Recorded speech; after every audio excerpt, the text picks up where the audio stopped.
ইসলামের খুঁটি পাঁচটি। কয়টি? পাঁচটি। তার এক হচ্ছে ঈমান। এক নম্বর কি? ঈমান, তাওহীদ। ঈমানকে বিশুদ্ধ করা, তাওহীদকে বিশুদ্ধ করা। যদি ঈমান বিশুদ্ধ না হয়, তাওহীদটা যদি বিশুদ্ধ না হয়, তাহলে আপনার সলাতের 5 পয়সা মূল্য নেই। ঈমানটা হচ্ছে বিশুদ্ধ ঈমান, বিশুদ্ধ তাওহীদ হচ্ছে রূহ, জীবন। ইসলামের রূহটা হচ্ছে ঈমান, তাওহীদ। মাথাবিহীন দেহের যেমন মূল্য, ঈমানবিহীন মানুষের আমলের তেমন মূল্য। আপনার দেহ আছে, মাথাটা কেটে ফেলা হলো, ওই দেহের মূল্য আছে না। ঠিক আপনার ঈমান, আপনার আকীদা, আপনার তাওহীদ ভ্রান্ত আকীদা, ভ্রান্ত ঈমানে আপনি বিশ্বাসী, আপনার আমলের 5 পয়সা কোনো দাম নেই। একটা গাছে শাখা আছে, প্রশাখা আছে, ফল আছে, ফুল আছে, কাণ্ড আছে, সব আছে, কিন্তু শিকড়টা আপনি কেটে দিলেন, ওই গাছের আর মূল্য আছে না। ফুল ফল ঝরে পড়ে যাবে। কেন? শিকড়টা কি করে দিয়েছেন? তাহলে গাছের মূল জিনিসটাই কি? শিকড়। বলেন না কি? শিকড়। ঠিক মানুষের জীবনে মৌলিক প্রধান সম্পদ হচ্ছে বিশুদ্ধ ঈমান, বিশুদ্ধ আকীদা। আপনার ঈমানের ভিতরে যদি শিরক থাকে, আপনার তাওহীদের ভিতরে যদি শিরক থাকে, তাহলে আপনার সালাত, সিয়াম, হজ, যাকাত এগুলি কোনো কাজে আসবে না। আল্লাহ বলছেন, ওয়ালাউ আশরাকু লাহাবিতা আনহুম মা কানু ইয়ামালুন। যদি তারা শিরক করে, তাহলে আমি আল্লাহ তাদের সব আমলকে নষ্ট করে দেব। তাহলে আপনার আমলের 5 পয়সা দাম থাকবে যদি আপনার ভিতরে শিরক থাকে। ঈমানটা যদি ভ্রান্ত হয়, আপনার বিশ্বাস কি?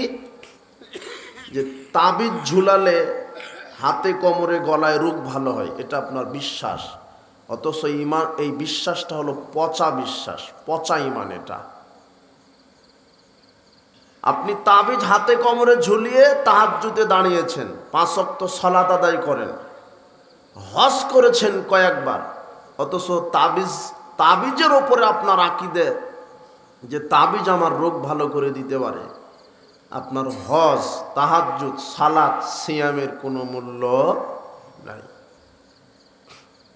একজন মহিলা খুব পর্দা করে, তার স্ত্রী ছাড়া তার অঙ্গ প্রত্যঙ্গ পৃথিবীর কেউ দেখেনি, এত পর্দানশীল, এত পরহেজগার, কিন্তু ওই মহিলার আকীদা, বিশ্বাস হলো যে মাজারে দান করলে আল্লাহ সংসারে বরকত দেন।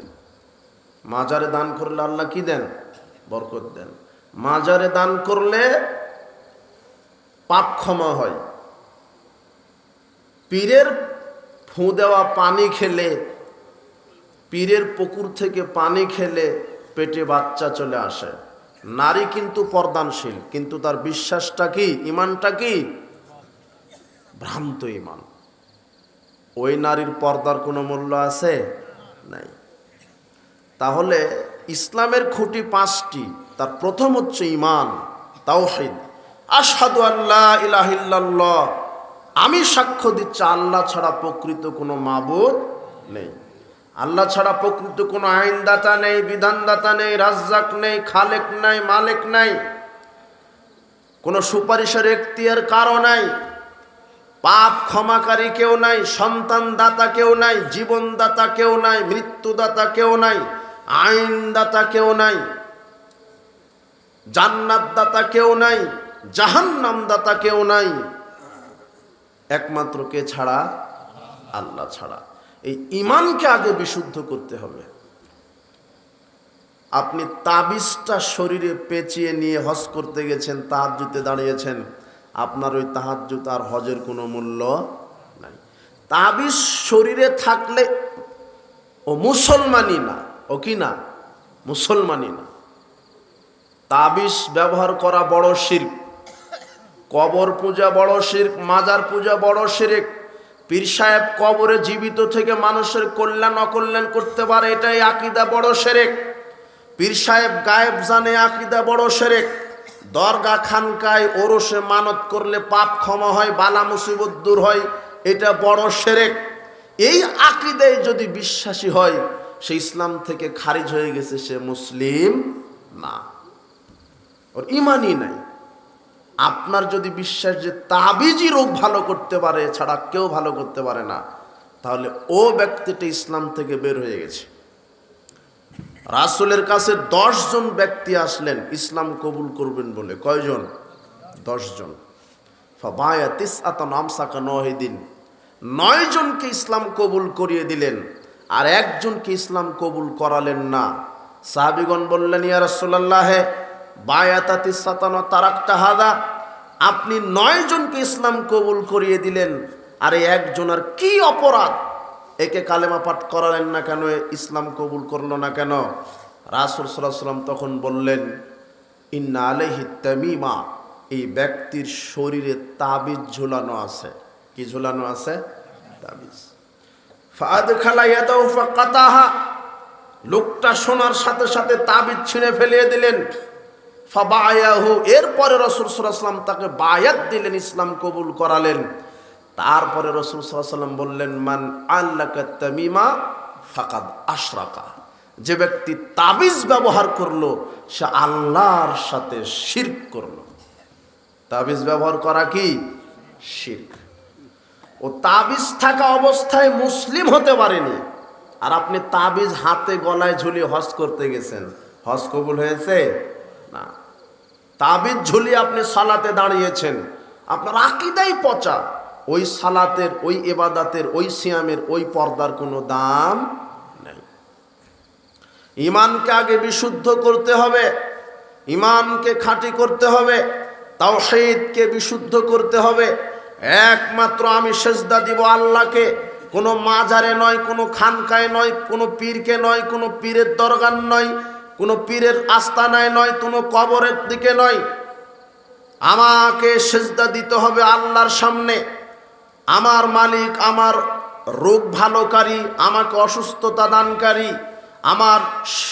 আমাকে সুস্থতা দানকারী একমাত্র কে? আল্লাহ। এটা বিশ্বাস। সন্তান দানকারী কে? আল্লাহ।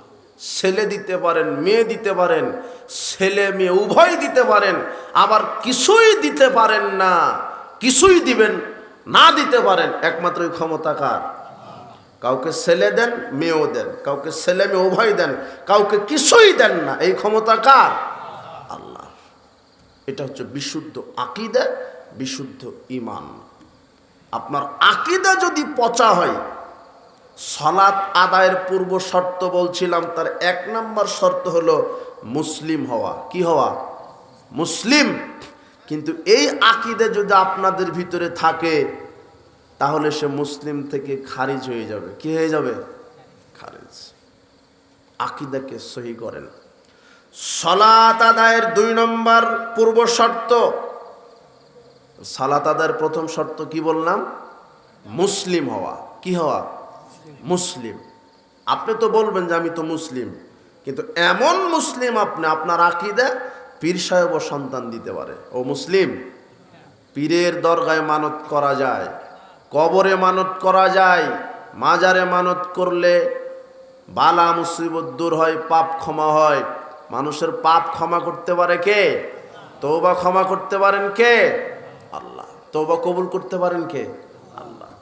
কিন্তু কত মানুষের আকীদা পীর মানুষের পাপকে ক্ষমা করে জান্নাতে নিয়ে যেতে পারে। এটা হলো শিরকি আকীদা। আগে মুসলিম হতে হবে। মুসলিম মানে যে সঠিক ঈমানের উপরে, তাওহীদের উপরে কায়েম আছে, এ হলো মুসলিম। নাহলে আপনার সালাত সিয়াম কাজে দিবে না। আগে আকীদাকে বিশুদ্ধ করেন। আল্লাহ সুবহানাহু ওয়া তাআলা গায়েব জানেন।